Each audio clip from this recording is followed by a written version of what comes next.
UP सरकार इस मामले में सबसे बेस्ट है। एक दिन लेट हुआ तो 30 करोड़। उत्तर प्रदेश का कहना है कि हम एक आदमी को 100 किलोमीटर नहीं देंगे। इससे फायदा क्या होगा? एक और रूल बना दिया नितिन गडकरी ने। उसी अल्फा ने कंपनी ने कहा कि हम पैकेज 2 भी बनाएंगे। और नितिन गडकरी तो और खतरनाक, उन्होंने कहा कि अगर उत्तर प्रदेश सरकार का कहना है कि भैया चाहे नितिन गडकरी का भी, जैसे कोई सड़क है, सपोज कीजिए 100 किलोमीटर है, पॉइंट ए से पॉइंट बी तक कितना करोड़ है?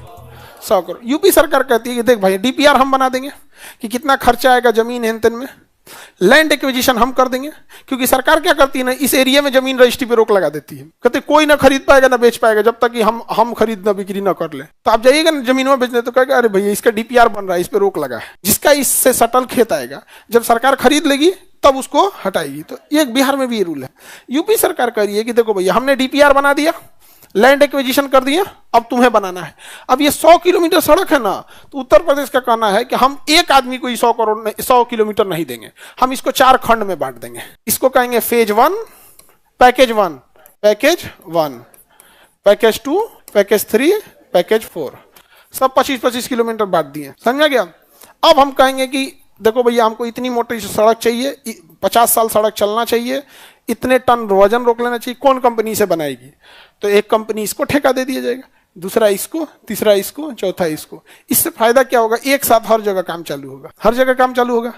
अपने यहाँ एगो एन्ने से खरवा खाद पनिया पिया जरूरत नहीं है। हाँ, एन्ने बनेगा ना तो एन्ने टूट चुका रहेगा। समझा कि नहीं?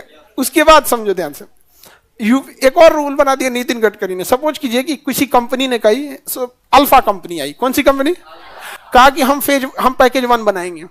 उसी अल्फा ने कंपनी ने कहा कि हम पैकेज 2 भी बनाएंगे। तो सरकार कहती कोई दिक्कत नहीं, तुम पैकेज 2 भी बनाओ, लेकिन कौन सा जेसीबी यहां लगेगा उसका नंबर लिखवाओ, और कौन जेसीबी यहां काम करेगी उसका, यहां कौन कौन मजदूर, ठेकेदार, सुपरवाइजर, इंजीनियर, उसका डिटेल बनाओ। इसका यहाँ पे डेली इसका बताना कि कितना काम इसमें हुआ है, डेली इसमें भी बताना कितना ही हुआ है। ये ना कि दोनों ले लिए तो फिर वही से चल बनाते भाई, यहाँ से कोई मतलब नहीं है। यहाँ पे सारा चीज इसका अलग, इसका अलग, इसकी मशीनरी अलग, इसका मशीनरी अलग। और नितिन गडकरी तो और खतरनाक, उन्होंने कहा कि अगर सपोज कीजिए कि आपने कहा कि हम 8 महीने में हम काम कंप्लीट करके दे देंगे।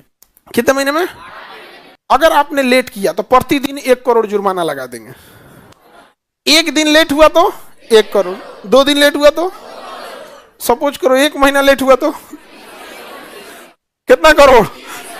30 करोड़। और उसमें क्लॉज है कि जब तक कोई मतलब नेचुरल दिक्कत ना आ जाए, मान के चले बाढ़ आ गया तो आ गया यहाँ पे, तब उसमें तो ठेकेदार इंजीनियर की कोई गलती नहीं। तो अगर कोई नेचुरल आपदा नहीं आई है तब तो मारेंगे तरह 1 करोड़ रुपया एक दिन का जुर्माना लेंगे।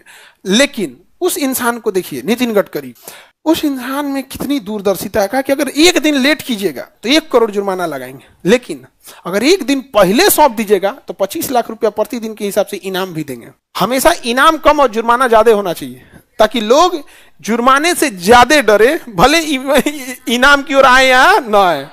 तो अगर आप सपोज कीजिए कि 5 दिन पहले ही बना के दे दिए तो एक दिन का कितना?